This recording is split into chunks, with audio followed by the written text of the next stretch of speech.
भंडारी मामले में तो जो वीडियो वायरल हुआ समीर जी, वो तो बीजेपी के पूर्व विधायक हैं, वही जो है बीजेपी के सांसद और राष्ट्रीय महासचिव उनका नाम लेते हुए सुने जा रहे हैं उस वायरल वीडियो में। तो इसका मतलब अब अंदर से भी ये चीज़ें उठने लगी हैं। वो तो जो विधायक महोदय हैं, पूर्व विधायक, वो तो साफ तौर पर कह रहे हैं कि पार्टी बचा लेती है, बाद में पद से हटा देती है। इस तरह की बात कहते हुए सुने जा रहे हैं। इसका मतलब ये है कि भारतीय जनता पार्टी के अंदर से ये बातें साफ आने लगी हैं कि भारतीय जनता पार्टी यौन अपराधियों के साथ खुलकर खड़ी रहती है जी, और उन्हें बचाती है। तो ये पार्टी के अंदर से चीज़ें आने लगी हैं। आज भी जो उत्तराखंड से एक इस्तीफा आया है समीर जी, वो भी इसी अंकिता भंडारी मसले को लेकर बताया जा रहा है कि इसी को लेकर इस्तीफा आया है। दूसरी तरफ मोहन भागवत साहब जो है वो जाने क्या क्या ज्ञान इस समय जो है पेल रहे हैं, एक तरीके से देखा जाए तो उनके ऊपर भी सवाल उठ रहे हैं कि आप इतना ज़्यादा ज्ञान पेल रहे हैं तो अपने स्वयं सेवकों को ज्ञान क्यों नहीं देते? भाई जिनके नाम इस तरीके के कुकर्मों में आ रहे हैं उनके लिए कोई ज्ञान आप नहीं दे रहे हैं। इस पर भी हम लोग चर्चा करेंगे क्या क्या ज्ञान जो है वो पेल रहे हैं इस समय से, ये देखा जा सकता है समीर जी। लेकिन जो भगत सिंह कोठारी है बीजेपी के नेता उत्तराखंड के, उन्होंने माफ कीजिएगा भगत राम कोठारी, उन्होंने पार्टी से इस्तीफा दे दिया है। वजह यही बताई जा रही है जिस तरह से पार्टी बचाने की कोशिश कर रही है अंकिता भंडारी मामले में अपराधियों को या दोषियों को।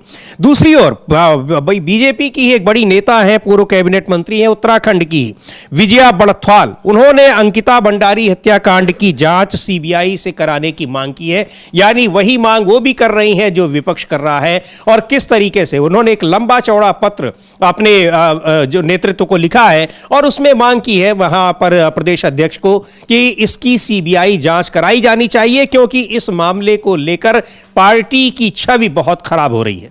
हाँ बिल्कुल, ये उनका पत्र है, वो भी हम लोग दिखाएंगे पत्र जब होगा कि पार्टी की छवि खराब हो। इसका मतलब ये बीजेपी का आम कार्यकर्ता जो वो समझने लगा है कि पार्टी की छवि खराब हो रही है और किस तरीके से जो केंद्रीय नेतृत्व है और राज्य सरकारें हैं वो अपराधियों को बचा रही हैं और जनता में इसकी खमियाजा जो है आने वाले समय में लोगों को भुगतना पड़ेगा। भाई ज्ञानेश कुमार कितनी मदद करेंगे, चुनाव आयोग कितनी मदद करेगा? जनता का पूरी तरीके से ही खिलाफ हो जाएगी, तब तो फिर बड़ी दिक्कतें आ जाएंगी ना। तो लोगों को जो कार्यकर्ता है जो जमीन पे काम करते हैं उनको समझ में आ रहा है कि जमीन पे स्थितियां खराब हो रही हैं, लेकिन मोदी शाह को ये अभी तक समझ में नहीं आ रहा। ये हम लोग बगल में विजया बड़थवाल जो पूर्व कैबिनेट मंत्री है उत्तराखंड की बीजेपी के नेता, उनका ये पत्र है जो उन्होंने अपने प्रदेश अध्यक्ष को लिखा। जी, तो वो लिखा है उन्होंने, तो ये सामने आया है, तो इसको आप देख सकते हैं। कह रहे हैं कि मांग कर रही है कि इसकी सीबीआई जांच कराई जानी चाहिए। और उधर भगत राम कोठारी हैं, पूर्व मंत्री रहे हैं, उत्तराखंड बीजेपी के बड़े नेता हैं, उन्होंने पार्टी छोड़ दी है। तो ये उत्तराखंड में इस मामले को लेकर जबरदस्त नाराजगी पार्टी के भीतर चल रही है, वो साफ दिखाई पड़ रहा है। और नेतृत्व पर, सरकार पर, बीजेपी के नेताओं को, कार्यकर्ताओं को जो इतने गंभीर अपराधों में लिप्त है उनको बचाने का आरोप लग रहा है। दूसरी ओर उत्तराखंड सरकार एक और मुद्दे पर घिरी हुई नजर आ रही है। जिस तरह से उत्तर पूर्व के एक छात्र की वहां पर पीट कर जान ले ली गई, उसको मार दिया गया और उस पर भी सम्यक कार्रवाई नहीं हो रही है। और कांग्रेस पार्टी आरोप लगा रही है कि वहां भी दोषियों को बचाने का काम किया जा रहा है। उसको लेकर पूरे उत्तर पूर्व में नाराजगी है। कांग्रेस के सांसद हैं गौरव गोगोई, वहां कल एक शोक सभा आयोजित की गई, उसमें वो शामिल हुए। लेकिन इस मुद्दे पर सरकार की ओर से यह आरोप लग रहा है, जो विपक्ष लगा रहा है, कि वहां सरकार कार्रवाई नहीं कर रही है, दोषियों को बचाने की कोशिश की जा रही है।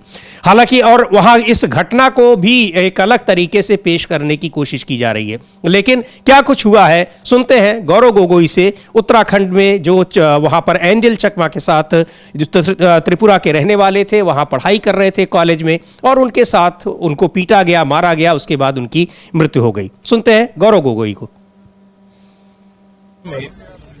आज दिल्ली के कई छात्र संगठन जो विशेष रूप से उत्तर पूर्वांचल से आते हैं, एक शांतिपूर्वक आज एक प्रदर्शन वो करना चाहते हैं और आज उनके साथ हम खड़े हैं।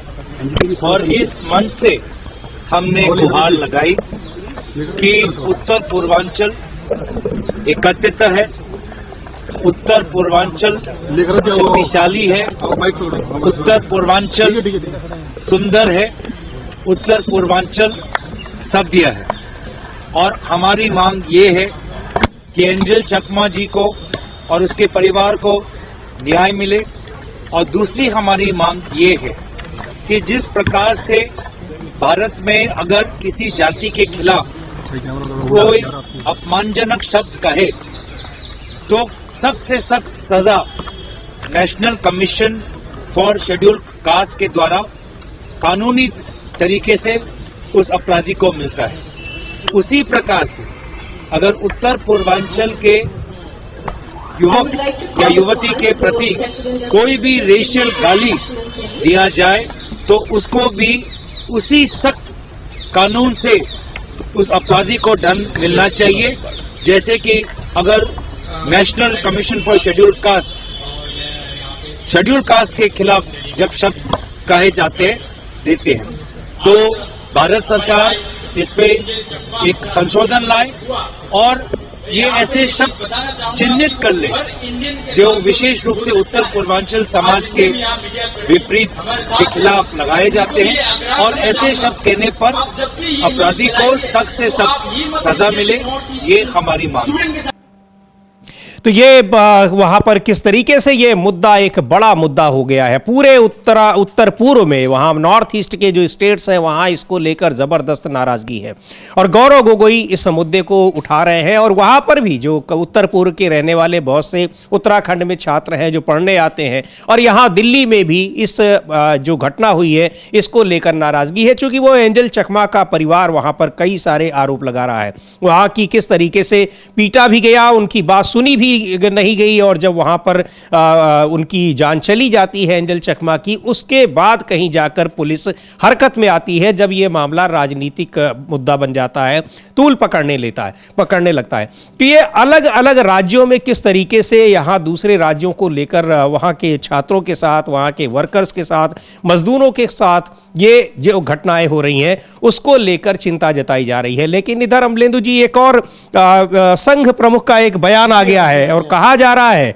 कि ये बयान जानबूझकर आया है ताकि ये जो एंजल चकमा का मुद्दा है इससे लोगों का ध्यान भटकाया जा सके। जी बिल्कुल, ये एंजल चकमा का मुद्दा जो है उससे ध्यान भटकाने के लिए और एक तरीके से देखा जाए तो एंजल चकमा से ही जुड़ा हुआ मसला है। यानी वो एंजल चकमा का जो घटना हुई उसको जस्टिफाई करने की कोशिश एक तरीके से कर रहे हैं मोहन भागवत कि भाई आप अपने घर में मातृभाषा में बोलिए और जिस राज्य में आप रह रहे हैं उस राज्य की भाषा बोलिए, ये बताने की कोशिश कर रहे हैं। तो यानी आप समझिए कि वो जो महाराष्ट्र में होता है उत्तर भारतीयों के साथ उसको भी जायज़ ठहराने की कोशिश कर रहे हैं और एंजल चकमा का मसला है उसको भी जायज़ ठहराने की कोशिश कर रहे हैं। हम लोग सुन भी सकते हैं कि मोहन भागवत ने कहा क्या, उस पर भी प्रतिक्रियाएं आई हैं समीर जी, वो भी हम लोग सुनेंगे। जी बिल्कुल, और ये जो विजुअल्स आप देख रहे हैं, कल वहां पर शोक सभा आयोजित की गई उत्तराखंड में और वहां गौरव गोगोई भी शामिल हुए। उत्तर पूर्व के तमाम छात्रों ने वहां पर एक शोक सभा की, लेकिन इस मुद्दे पर बहुत जबरदस्त नाराजगी है उत्तर पूर्व के राज्यों में कि कैसे वहां उनसे क्षेत्रीयता के आधार पर भेदभाव किया गया और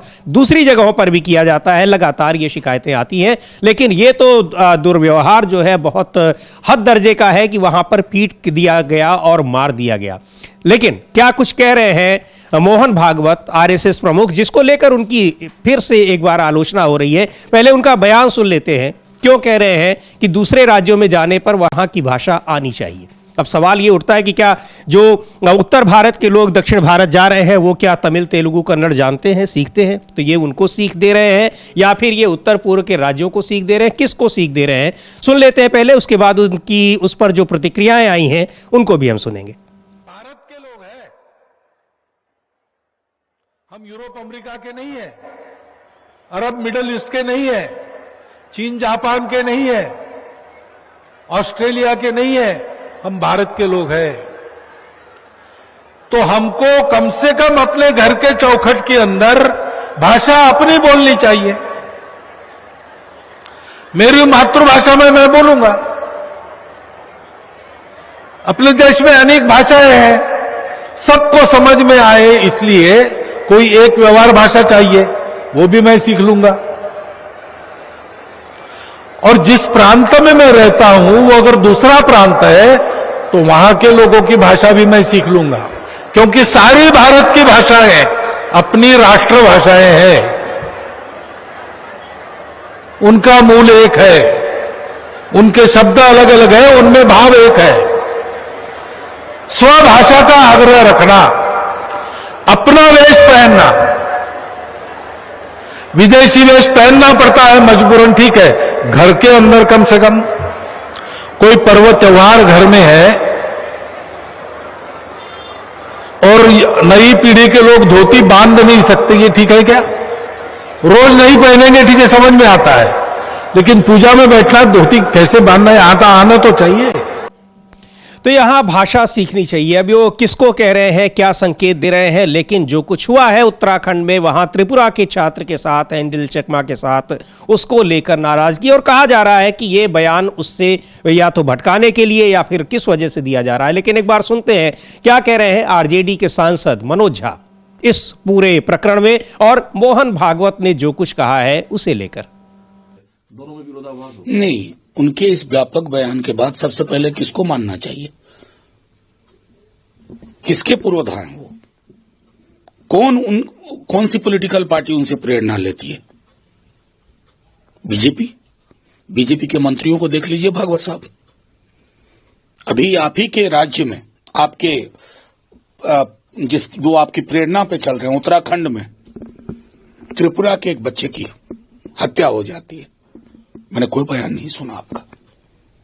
भाषा और नस्लवाद का जो नंगा स्वरूप हम देख रहे हैं इन दिनों, इतना जहर बोया गया है, तब आप लगातार चुप रहे। अब जहर हर नथुने में, हर फेफड़े को व्यक्त कर चुका है।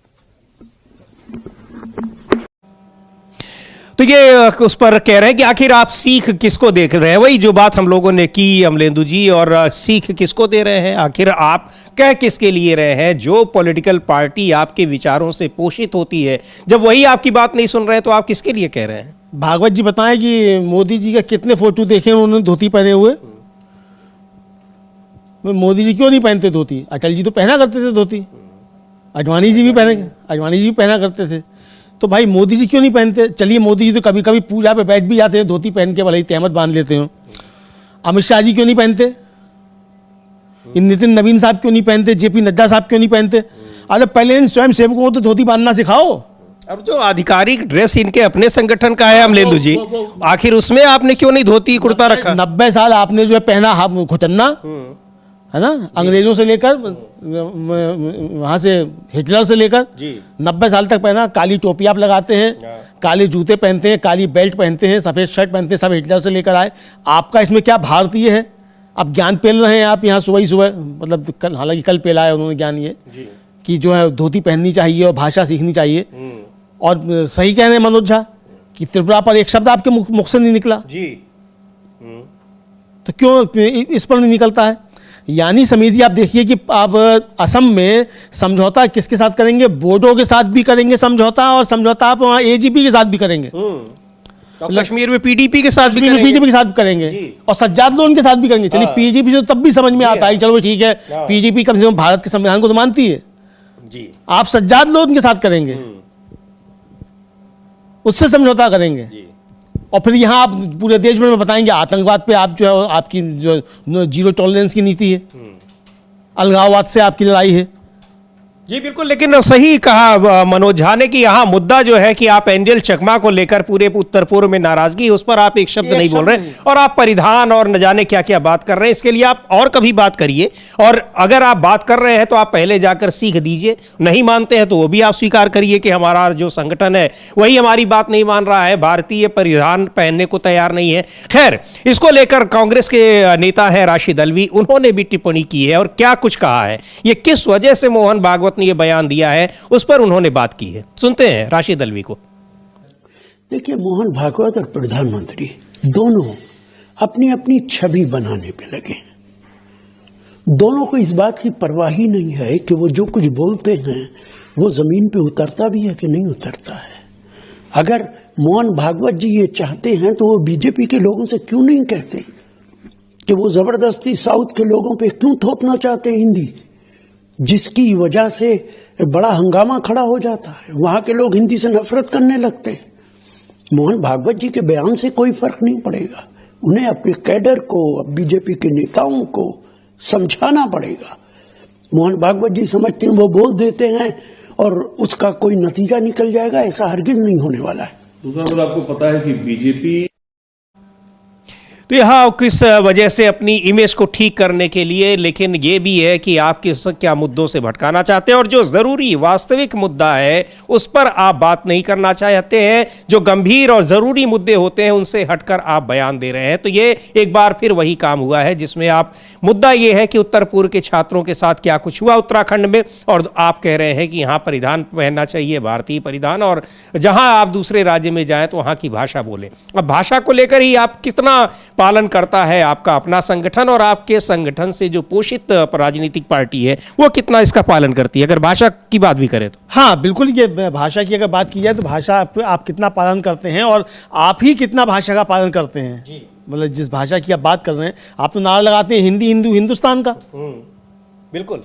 तो हिंदी हिंदू हिंदुस्तान कैसे हो जाएगा? हिंदी हिंदी हिंदुस्तान तो तमिलनाडु का क्या होगा, बंगाल का क्या होगा? बंगाल में जाके लगाओ नारा हिंदी हिंदू हिंदुस्तान, समझ लेंगे बहुत बड़े हिंदू हो, बहुत बड़ा नारा लगाते हो हिंदी हिंदू हिंदुस्तान। वहाँ जाकर तो बांग्ला संस्कृति की बात करने लग जाते हो।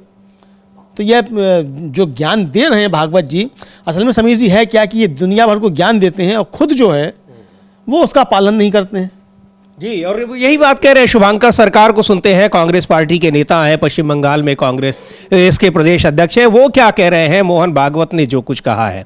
लेकिन बड़ा सवाल यही है अमलेंदु जी कि बात इस समय किस पर होनी चाहिए और बात किस पर की जा रही है, यानी कैसे जो गंभीर और जरूरी मुद्दे हैं जिस पर बीजेपी की सरकारें एक घिरी हुई है उससे लोगों का ध्यान भटकाने की कोशिश। हाँ बिल्कुल, असली मुद्दों से ध्यान भटकाने की कोशिश, ताकि जो जनता के असली मुद्दे हैं उन पर बातचीत ना होने पाए। कुलदीप सिंह सेंगर पर बात ना हो, अंकिता भंडारी के मसले पर बातचीत ना हो, एंजल चकमा पे बात ना हो, महंगाई बढ़ रही है इस पर बात ना हो, आज ही 111 रुपया बढ़ा दिया गया सिलेंडर पर, उस पर बात ना हो, महंगाई पर बात ना हो, बेरोजगारी पर बात ना हो। तो इसके लिए मोहन भागवत चले आते हैं। मतलब मोदी जी कम है क्या भाई हिंदू मुसलमान करने के लिए, जो आप भी चले आते हैं ज्ञान देने के लिए?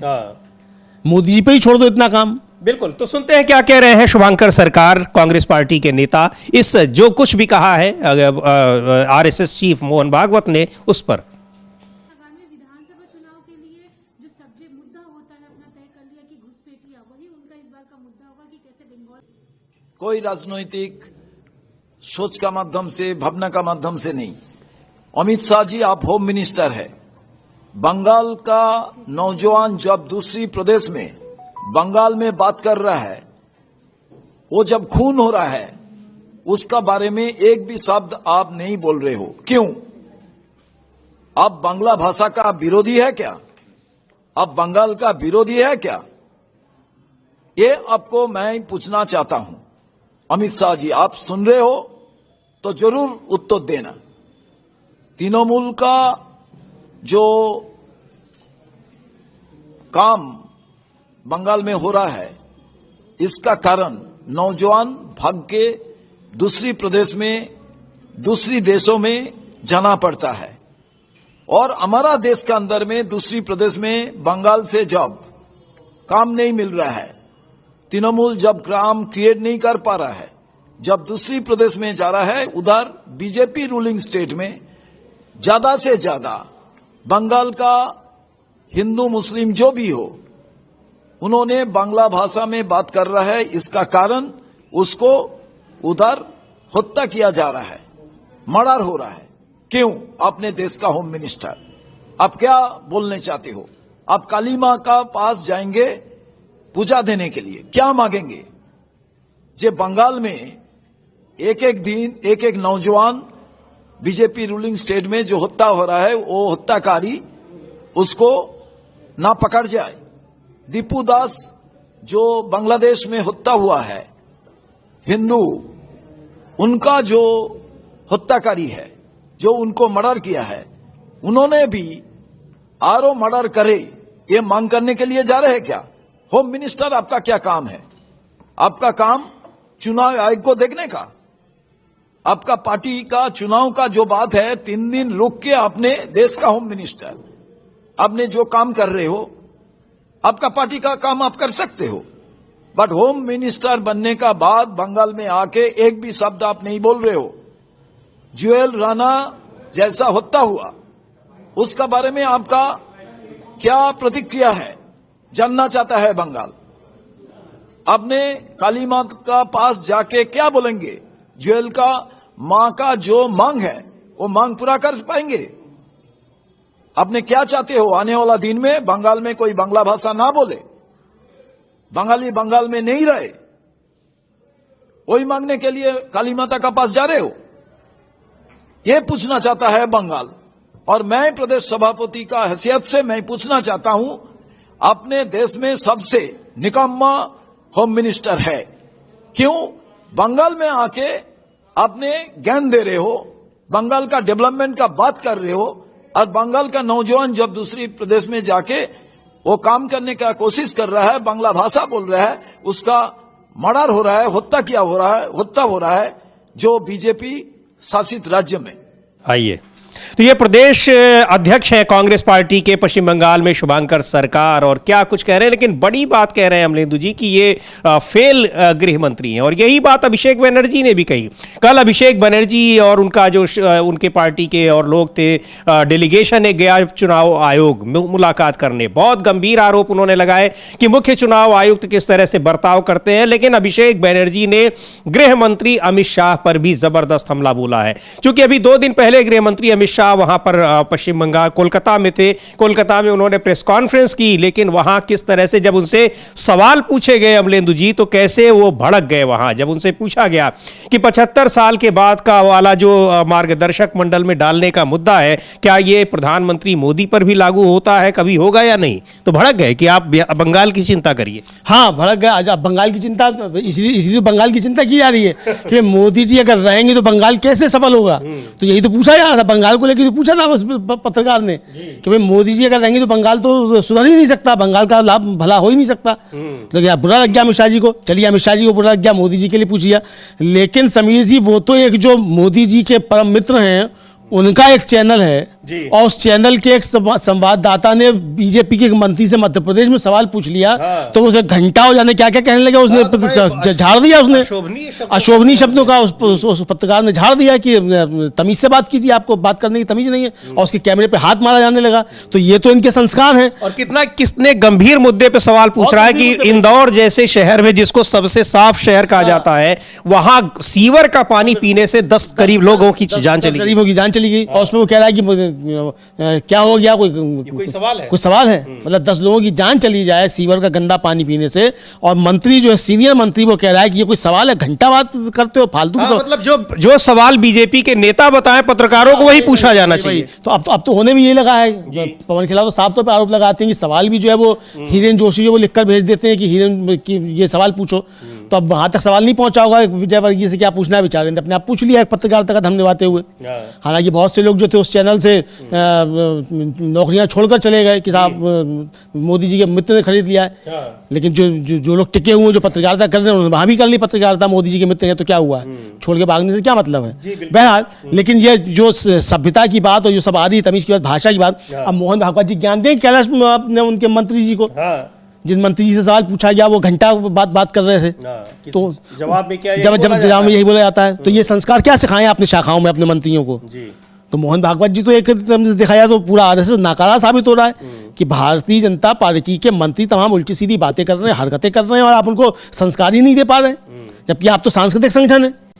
तो कैसे सांस्कृतिक संगठन है कि अपने नेताओं को आप जो संस्कार नहीं दे पा रहे, ये सवाल है। जी बिल्कुल। और जिस तरह से यहाँ जो सब गृह मंत्री अमित शाह पर शुभांकर सरकार कह रहे हैं कि वो एक फेल गृह मंत्री है, इसलिए वो कह रहे हैं चूंकि गृह मंत्री पश्चिम बंगाल में जाकर कह रहे हैं कि घुसपैठिए चले आ रहे हैं पश्चिम बंगाल में भारत के तमाम राज्यों में, यानी जिन राज्यों में चुनाव होते हैं वहां वो कहते हैं कि घुसपैठिए आ रहे हैं। सवाल पूछा जा रहा है कि आखिर घुसपैठिए कैसे आ रहे हैं। बॉर्डर की सुरक्षा करना तो गृह मंत्रालय की जिम्मेदारी है, केंद्र सरकार की जिम्मेदारी है। अगर आ रहे हैं तो उसके लिए जिम्मेदार कौन है? और ऐसा भी नहीं कि आप अभी अभी सरकार में आए हैं, आप पिछले 12 साल से केंद्र की सरकार में हैं, तो ये कैसे संभव हो रहा है? आप अपने नकारेपन को ही वहां बता रहे हैं, और इसीलिए शुभांकर सरकार ने कहा कि ये फेल गृह मंत्री हैं, यानी असफल गृह मंत्री हैं। अभिषेक बनर्जी को सुनते हैं, वो क्या कह रहे हैं गृह मंत्री के लिए।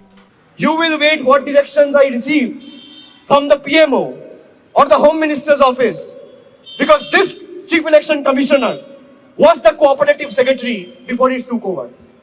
Wasn't he the cooperative secretary? Who was the cooperative minister? What was the name of the cooperative minister, and what is the name of the cooperative minister right now? It is Mr. Amit Shah. You think it's a coincidence that all of a sudden the cooperative secretary is being sent as the Chief Election Commissioner? He was sent on a mission to destroy this office, destroy this institution. He was sent on a mission to destroy our country. And this building, which the fathers of the constitutions have created, the constitution that the forefathers of the country has created, the constitution that Baba Saheb Ambedkar has made, he was sent on a mission to destroy the constitution and this institution. तो ये यहाँ ज्ञानेश कुमार जो मुख्य निर्वाचन आयुक्त हैं उनको लेकर कि ये गृह मंत्री अमित शाह के साथ काम किए हुए हैं और उनको भेजा इसीलिए गया है कि इस संवैधानिक संस्था को नष्ट किया जा सके और इसको एक तरीके से कैसे अपमानित किया जा सके, और वही काम कर रहे हैं ज्ञानेश कुमार। ज्ञानेश कुमार से इससे जब ये बात कह रहे थे अभिषेक बनर्जी, उससे थोड़ी देर पहले उनका डेलीगेशन गया था मिलने के लिए, और मुलाकात के बाद उन्होंने क्या कुछ कहा, किस तरीके का जो ज्ञानेश कुमार का रवैया रहा मुख्य चुनाव आयुक्त का, वो बहुत हैरानजनक है, वो हैरान करने वाला है। बहुत ही गंभीर तरीके से गंभीर मुद्दा है जिस तरह से उन्होंने बात की, लेकिन ये सीधे सीधे आरोप लगा रहे हैं कि मुख्य चुनाव आयुक्त ज्ञानेश कुमार को लाया ही इसीलिए गया है, और अमित शाह के वो बाकायदा अगर उनकी भाषा में कहें तो उनके एक तरीके से कारिंदे हैं। हाँ, उनके कारिंदे हैं और अभी भी उन्हीं की नौकरी कर रहे हैं, ये उनका आरोप है, सीधा सीधा आरोप है। और जो दो आरोप बहुत गंभीर लगाए हैं अभिषेक बनर्जी ने, एक तो कहा कि ज्ञानेश कुमार को देश को बर्बाद करने के लिए भेजा गया, दूसरा उन्होंने जो लगाया कि यह कोई नियुक्ति नहीं है, यह घुसपैठ है एक संवैधानिक संस्था को झुकाने, लोकतंत्र को कमजोर करने और गणतंत्र की नींव पर ही कब्जा करने की कोशिश। ये बहुत गंभीर दो आरोप जो है ज्ञानेश कुमार के ऊपर और अमित शाह के ऊपर अभिषेक बनर्जी ने लगाए हैं। अभिषेक बनर्जी के इस सवाल पर चुनाव आयोग ने अभी तक मिसलीडिंग की ठप्पा नहीं लगाया है। चुनाव आयोग को मिसलीडिंग का ठप्पा लगाना चाहिए, अगर ये बात गलत है चुनौती देनी चाहिए अभिषेक बनर्जी को, ज्ञानेश कुमार जी को कहना चाहिए, हलफनामा देना चाहिए ज्ञानेश कुमार जी को, या फिर राष्ट्र से माफी मांगनी चाहिए अभिषेक बनर्जी के आरोपों पर। या तो ज्ञानेश कुमार हलफनामा दें, कहें कि भाई जो गलत कह रहे हैं अभिषेक बनर्जी, वरना देश से माफी मांगे कि अभिषेक बनर्जी ने जो आरोप लगाए वो आरोप सही है और मैं देश से माफी मांगता हूं। दो कामों में से एक काम करना पड़ेगा, तीसरा कोई विकल्प नहीं है ज्ञानेश कुमार जी। जी बिल्कुल। और क्या कुछ उस मुलाकात के दौरान क्या कहा, इसको भी सुनते हैं अभिषेक बनर्जी से, और वो बहुत ही एक गंभीर आरोप है अमलेंदु जी कि यहां आप ऐसे बात कर रहे हैं जैसे निर्वाचित सांसद और निर्वाचित जनप्रतिनिधि आपके नौकर हों। खुद अभिषेक बनर्जी यही बात कह रहे थे, सुनते हैं अभिषेक बनर्जी को। आज तृणमूल कांग्रेस की तरफ से 10 मेंबर ऑफ पार्लियामेंट और वेस्ट बंगाल गवर्नमेंट के senior cabinet minister, 10 members election commission के फुल बेंच के साथ चीफ इलेक्शन कमिश्नर और 2 इलेक्शन कमिश्नर, इनके साथ हमारा एक मीटिंग पहले से तय था। तो 8-10 मुद्दों पे आज बात हुआ है और 12 बजे की मीटिंग शुरू हुआ, अभी 2:45 बज रहे, 2.5 घंटा मीटिंग चला है। 10 मुद्दे पे जो आज हम लोग बात किया है, पिछला बार जब हम लोग आए थे, हमारा पिछला 1 महीना पहले 28 नवंबर को एक 10 लोगों का डेलीगेशन आया था, उसमें 5 सवाल चुनाव आयोग से किया गया था, इलेक्शन कमीशन से किया गया था, जिसका पिछला बार एक भी सवाल का सटीक जवाब नहीं मिला। उसी दिन रात को कुछ पत्रकारों को सिलेक्टिवली लीक किया गया इलेक्शन कमीशन की तरफ से कि इलेक्शन कमीशन ने हर सवाल का जवाब दिया है। उसके तुरंत बाद मैंने एक ट्वीट किया कि तृणमूल कांग्रेस के पास डिजिटल एविडेंस है और एक भी सवाल का एक भी जवाब इलेक्शन कमीशन पिछला बार नहीं दिया है। इस बार भी हम लोग 10-11 पॉइंट्स लेके आए थे और 2-3 पॉइंट छोड़ के कहीं कोई क्लैरिटी नहीं मिला है। मैं उनको एसआईआर पे सवाल पूछता हूं तो वो चले जाते हैं सिटीजनशिप पे, मैं उनको डिलीशन पे सवाल पूछता हूं तो वो चले जाता है इलेक्शन का फॉर्म 7 फिल करो। किसी का भी कोई कॉन्क्रीट जवाब, एक एक इशू जो हम लोग उठाए मैं सारे पत्रकारों के सामने बताना चाहता हूं। पहला तो हमने जो लॉजिकल डिस्क्रिपेंसीज के केसेस हैं, 1 करोड़ 36 लाख केसेस, और उसके अलग अलग 5-6 कैटेगरी बनाया गया है।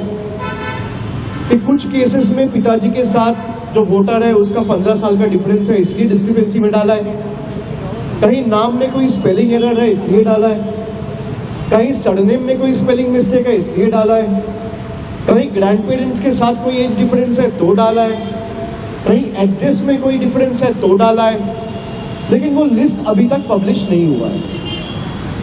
कल रात को जब मैं दिल्ली आया तब मुझे पता चला कि AERO का जो लॉगिन है, ERO का नहीं, AERO, उस लॉगिन में पार्ट बाय पार्ट कुछ लॉजिकल डिस्क्रिपेंसीज के केसेस अपलोड किए गए, लेकिन उसमें भी जो ऐप के थ्रू अपलोड किया गया उस ऐप में भी बहुत सारे फ्लॉज हैं जो आज मैंने मीटिंग में बताया। जैसे ही आप लॉजिकल डिस्क्रिपेंसीज के कोई केस में जाते हैं तो वहां जो मुलाकात के दौरान क्या कुछ हुआ, कोई किसी भी बात पर पहले भी सवाल पूछे गए थे, कोई उनका संतोषजनक जवाब नहीं दिया गया, और आज फिर से जब मुलाकात होती है उसके बाद 11 पॉइंट्स लेकर गए हैं जो अभिषेक बनर्जी बता रहे हैं, उनका कोई जवाब नहीं है। और कह रहे हैं अभिषेक बनर्जी कि हम पूछ कुछ रहे हैं तो बता कुछ रहे हैं, पूछ कुछ नहीं बता कुछ नहीं, और यही चलता रहता है, पूछो कुछ बताएंगे कुछ। ये एक नीति जो है वो रीति बन गई है बीजेपी की, समीर जी, कि पूछिए कुछ जवाब वो कुछ देंगे, तो आप पूछिए कुछ जवाब कुछ देंगे। गनीमत तो ये है कि कम से कम पिछले वालों की तरह घटिया शेर नहीं सुनाते हैं, हाथ ही पटकते हैं केवल मेज पर। अब हाथ पटकने के साथ साथ घटिया शेर भी सुनाने लग जाए ज्ञानेश कुमार, समझिए कितना झेलना मुश्किल हो जाएगा। तो ये बड़ा संकट है। बहरहाल कुल मिला के मुझे लगता है समीर जी कि जब से चुनाव आयोग बना है तब से आज तक पहले मुख्य चुनाव आयुक्त हैं ज्ञानेश कुमार जी, जिनके ऊपर सीधे सीधे नाम लेकर इतने ज़्यादा गंभीर आरोप लग रहे हैं। और ये गंभीर आरोप पहले तो राहुल गांधी और प्रियंका गांधी ने लगाए, नाम लेकर बाकायदा। बिहार में प्रियंका गांधी ने नारे लगवाए इनके मुर्दाबाद के, और क्या चोर वोट चोर हैं, ये सब नारे लगवाए। अब अभिषेक बनर्जी को भी हमने सुन लिया, वो भी कह रहे हैं देश को बर्बाद करने के लिए भेजा गया है। आम आदमी पार्टी की प्रवक्ता है प्रियंका कक्कड़, वो कह रही हैं कि नए साल में उम्मीद करनी चाहिए ज्ञानेश कुमार बीजेपी के लिए काम करना बंद कर देंगे। तो इतने खुले आरोप समीर जी पूरे विपक्ष की तरफ से, इंडिया गठबंधन में जो लोग हैं उनकी तरफ से भी, और जो इंडिया गठबंधन में नहीं है उनकी तरफ से भी, सब जो है वो ज्ञानेश कुमार को व्यक्तिगत रूप से टारगेट करके कर रहे हैं। इसका मतलब ज्ञानेश कुमार कहीं ना कहीं ज़्यादा गड़बड़ कर रहे हैं, वरना फिर यही कहा जाएगा, वरना ज्ञानेश कुमार जी हलफनामा देकर कहें कि ये आरोप गलत हैं या देश से माफी मांगे, तीसरा विकल्प नहीं है ज्ञानेश कुमार जी। जी बिल्कुल, सुनते हैं क्या कहा है आम आदमी पार्टी की प्रवक्ता प्रियंका कक्कड़ ने इस निर्वाचन आयोग के लिए। क्या उन्होंने उम्मीद जताई है कि 2026 में क्या बदलाव हो तब ठीक रहेगा? बीजेपी के साथ जोड़ा। सबसे पहले तो सभी देशवासियों को नए साल की हार्दिक शुभकामनाएं। आपका ये साल मंगलमय हो। मैं उम्मीद करूंगी कि इस साल इलेक्शन कमीशन भी थोड़ी रीढ़ की हड्डी डेवलप करेगा और भाजपा की अलायंस पार्टनर की तरह काम करना बंद कर देगा। हमने देखा कि कैसे बिहार में इन्होंने एक प्रक्रिया, SIR की प्रक्रिया के द्वारा 80 लाख वोटर काट दिया। बताया जा रहा है कि 70 लाख वोटर गुजरात में काटा जा चुका है। ऐसी ही चिंता हमने आम आदमी पार्टी ने दिल्ली में आंकड़ों सहित जताई थी कि किस तरह भाजपा ने वोटरों को काटा। सिमिलरली हमने देखा कि उत्तर प्रदेश में भी ये प्रक्रिया चल रही है और खबर आ रही है कि 1 करोड़ से ज्यादा वोटरों को काट दिया गया है।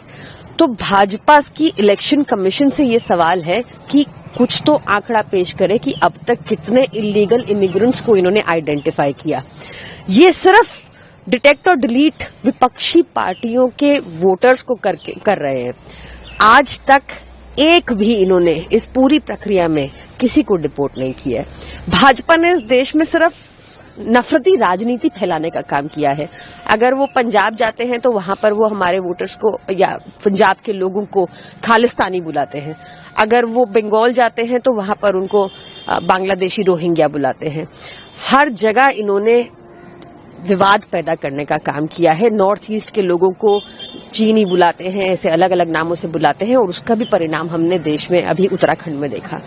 भाजपा नफरती राजनीति फैलाती है और हर कोई इनसे त्रस्त आ चुका है। भाजपा के पास वोट चोरी के अलावा कोई रास्ता नहीं बचा है चुनाव जीतने का।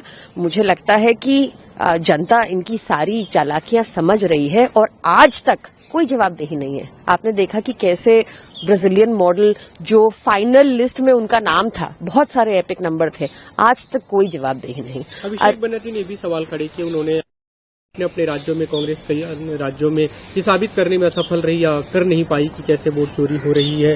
दिल्ली का भी उन्होंने जिक्र किया था जो आप बता रही हैं। देखिए, हमने तो प्रमाण सहित अरविंद केजरीवाल जी ने इलेक्शन कमीशन जाके प्रमाण सहित रखा कि कैसे उनकी अपनी विधानसभा में 42,000 वोट्स काटे गए।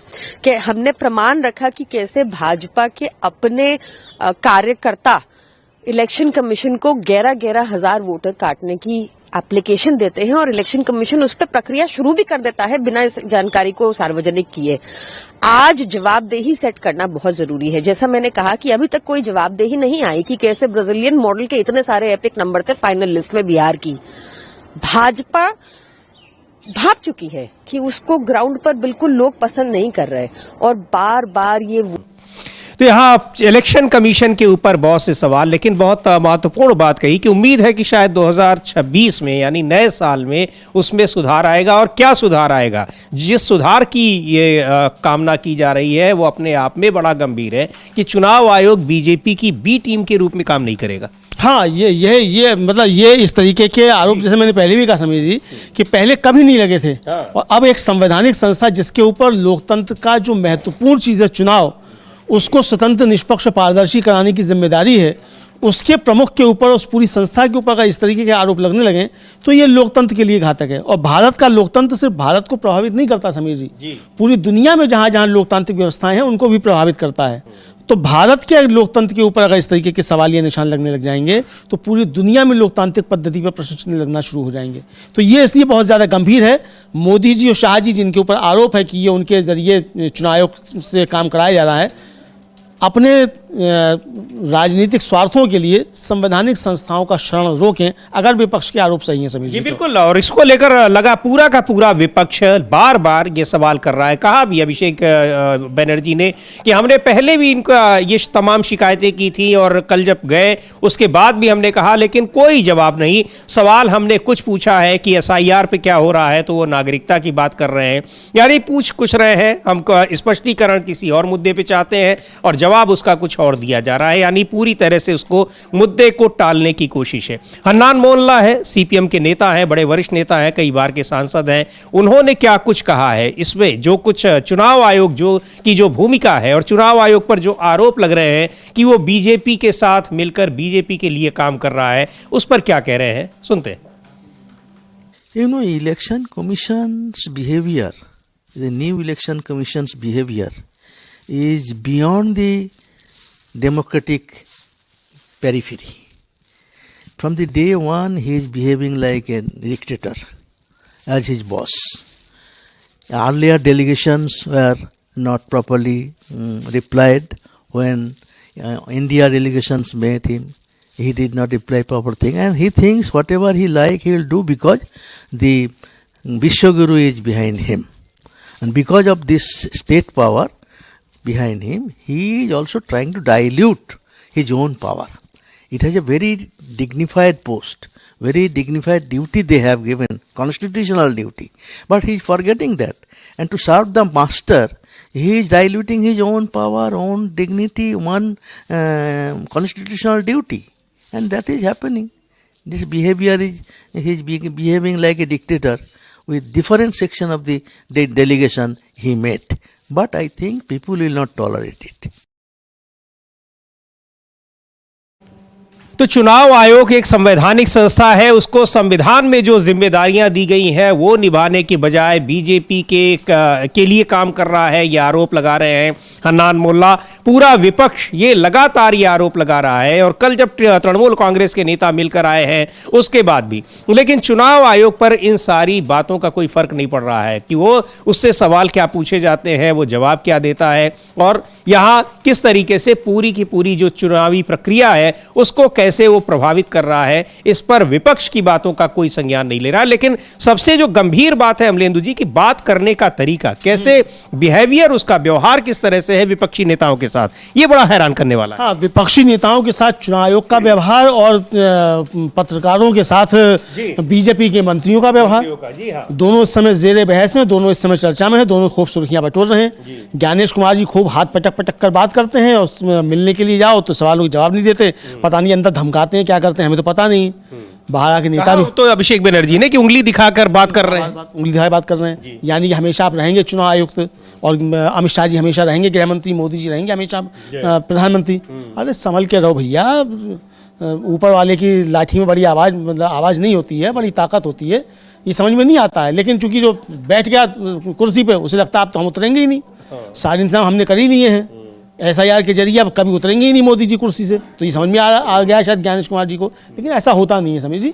अच्छे देशों में और यहाँ भी सत्ता जो हिली है और पल भर की देर नहीं लगती है हिलने में। जी बिल्कुल। और जो आप बात कर रहे हैं कि पत्रकारों के साथ कैसा बिहेवियर, कि पत्रकारों को समझा रहे हैं बीजेपी के नेता और मंत्री की वो क्या पूछेंगे सवाल, और वो जो सवाल पूछ रहे हैं उसको फोकट का सवाल। तो ये घटना हुई है इंदौर में, और इंदौर में एक गंदा पानी पीने से, ये जबकि इंदौर को देश का सबसे साफ शहर कहा जाता है, वहाँ गंदा पानी पीने से लोगों की जान जा रही है, सैकड़ों लोग वहाँ बीमार हो गए। और पिछले करीब एक हफ्ते से ये सिलसिला चल रहा है, कई लोग अस्पताल में भर्ती हैं। और उसी इलाके के विधायक हैं वहाँ के शहरी विकास मंत्री कैलाश विजयवर्गीय, उनसे जब सवाल पूछा गया पत्रकार पर भड़क गए। लेकिन वहाँ ये मुद्दा बड़ा गर्म हो गया है और इसको लेकर अब बहुत सारे सवाल उठ रहे हैं कि सरकारें कर क्या रही हैं। सरकार पर बड़े गंभीर आरोप लगाए हैं कांग्रेस पार्टी के प्रदेश अध्यक्ष जीतू पटवारी ने। सुनते हैं क्या कह रहे हैं वो। इंदौर शहर ने मध्य प्रदेश में भारतीय जनता पार्टी को लगातार सांसद दिया, लगातार 9 विधायक दिए, नगर निगम दी, पर इंदौर को उन्होंने पानी में जहर दिया। अभी सवाल उठते हैं कि 13 मौतें हो गई और भारतीय जनता पार्टी के हमारे अपने मुख्यमंत्री ये बोलते हैं कि 4 मौतें हुई। मतलब मौतों को छुपाना क्या एक मुख्यमंत्री का दायित्व ये था? अरे आपकी हत्यारी सरकार है जिसने अभी 25 बच्चों की को सिरप में हत्या कर दी। आपकी हत्यारी सरकार ने एम्बाई में चूहों से बच्चों को नुचवा दिया और अभी ये 13 लोगों की मौत जहर दे के, पानी में जहर दे के कर दी। और आप इस हत्यारी बात को छुपाने के बजाय सही तरीके से निर्णय क्यों नहीं लेना चाहते? आपका मंत्री पत्रकार जब सवाल करता है तो उनको गालियां देता है। उस मंत्री को हटाना चाहिए, नहीं हटाना चाहिए? उनका इस्तीफा लेना चाहिए, नहीं लेना चाहिए? अरे रीढ़ की हड्डी कहाँ गई आपकी मुख्यमंत्री जी? आप क्यों नहीं पनिशमेंट देना चाहते उन अधिकारियों को जिनके कारण उन पर मुकदमा दर्ज करो, हत्या, गैर इरादतन हत्या का मुकदमा दर्ज करो महापौर इंदौर पे, गैर इरादतन हत्या, किसी की तो जवाबदेही दो। क्यों नहीं देना चाहते आप? और सबसे बड़ी बात है, आप प्रभारी मंत्री हो इंदौर के, आप एक स्वतंत्र प्रभारी मंत्री दो जो छोटी छोटी चीजों पे ध्यान दे। अपने पास कब्जा क्यों रखना चाहते हो? तो ये लगातार भारतीय जनता पार्टी की हठधर्मिता, अहंकार के कारण ये मौतें हो रही है। मैं मानता हूं हमने एक कमेटी गठित की है, 2 नगरीय प्रशासन मंत्री के नेतृत्व में पूरी जांच हो रही है। जो दोषी होंगे उसके खिलाफ एक्शन लेंगे, पार्टी अपना दायित्व निभाएगी। पर हम आस करते हैं कि जिन मौतों को मौत हुई उनको 1-1 करोड़ का मुआवजा मिले, मुख्यमंत्री पनिशमेंट दे, उन लोगों को FIR दर्ज करे जिनके कारण ये घटना घटी, और मंत्री का इस्तीफा लें, गालीबाज जो गाली देते हैं। तो ये बहुत गंभीर आरोप लगाए हैं और वहां पर किस तरीके से जान जा रही है और मृतकों के नंबर छिपाए जा रहे हैं अमलेंदु जी। और उसी इलाके के वो विधायक हैं जहां पर ये घटना हुई है भगीरथपुरा में, इंदौर के भगीरथपुरा में, और वहां और मंत्री भी हैं। बावजूद इसके वो किस तरह से, और सबसे गंभीर बात तो ये कि जब सवाल पूछा जा रहा है तो वो फिर उसके साथ गाली गलौज कर रहे हैं, जो जीतू पटवारी भी कह रहे हैं। और वीडियो वायरल हो रहा है, वो वीडियो काफी वायरल हो रहा है। और तो जिस चैनल का वो है उस चैनल ने भी उसको पोस्ट किया है। जी हाँ। उस चैनल ने भी पोस्ट किया कि जब सवाल पूछा तो गाली गलौज पे मंत्री जी थे वो उतर आए। हाँ। उस चैनल ने भी किया है। बड़ी हिम्मत वाली बात है, मोदी जी के मित्र का चैनल बताया जाता है वो उस चैनल का। तो ये मतलब आप देखिए हिम्मत कितनी बढ़ रही है कि मालूम है कि मोदी जी के मित्र का चैनल है जी। और उस चैनल का संवाददाता जो आपसे सवाल पूछा आप उसको भी धमकी दे रहे हैं। इतनी हिम्मत बढ़ी हुई है, आप ये समझिए। मतलब मोदी जी को भी कुछ नहीं समझ रहे हैं मंत्री जी जो हैं। हालांकि उन मंत्री जी का भी हम सुनेंगे क्या बयान है, क्योंकि बात एक पक्षीय नहीं होनी चाहिए। जब है उनका भी पक्ष तो उनका भी पक्ष सुना जाएगा। लेकिन ये महत्वपूर्ण सवाल है कि आप उनका पक्ष सुना जाएगा। उन्होंने खेद भी जताया है अमलेंदु जी। लेकिन ये जो है कि वहां मृतकों का एक तो इतनी बड़े पैमाने, इतनी बड़ी घटना हो रही है और आप मृतकों की संख्या भी छिपा रहे हैं ताकि आपको मुआवजा न देना पड़े। ये मतलब कितनी अमानवीय बात है। बिल्कुल अमानवीय बात है। और अक्सर क्या मतलब समझिए हर घटना में इस तरीके का होता है। हमने कुंभ के मामले में देखा। जी हाँ। मतलब शाम तक जो है उत्तर प्रदेश की सरकार ने मानकर ही नहीं दिया कि कोई वहां हताहत भी हुआ है, जबकि प्रधानमंत्री और राष्ट्रपति जो है वो श्रद्धांजलि अर्पित कर चुके सुबह ही। रात को जाकर जो कहा बताया गया, और जो रात में समीर की संख्या थी वो आज तक संख्या वही है। रात में भी 30 बताई गई, आज तक भी 30 है। ऐसा कौन सी दुर्घटना होती है समीर जी कि रात में अगर 30 लोग हैं तो सुबह जाकर वो 31 या 32 या 50 ना हो जाए, वो 30 के 30 ही रहे। तो ये बड़ा संकट है। तो ये तमाम जगहों पर इस तरह की घटनाएं देखने को मिली हैं कि जहां ये आंकड़े छुपाए जाते हैं और इसको लेकर सवाल लगातार उठते रहते हैं। जी बिल्कुल, और सुन लेते हैं क्या कह रहे हैं कैलाश विजयवर्गीय इसके बारे में, वो क्या बता रहे हैं। लेकिन जीतू पटवारी जो कह रहे हैं कि कम से कम वहां 13 लोगों की जान गई है। तमाम मीडिया में भी ये खबरें आ रही हैं कि 10 कम से कम 10-12 अलग अलग संख्याएं आ रही हैं, लेकिन वहां जिस तरह से सैकड़ों लोग बीमार हुए हैं, जान गई है, तो निश्चित तौर पर ये एक बड़ी घटना है, ये समझा जाए। बहरहाल सुनते हैं कैलाश विजयवर्गीय को भी क्या कह रहे हैं उस घटना के बारे में और जो कुछ उन्होंने किया है पत्रकार के साथ दुर्व्यवहार, उसके बारे में।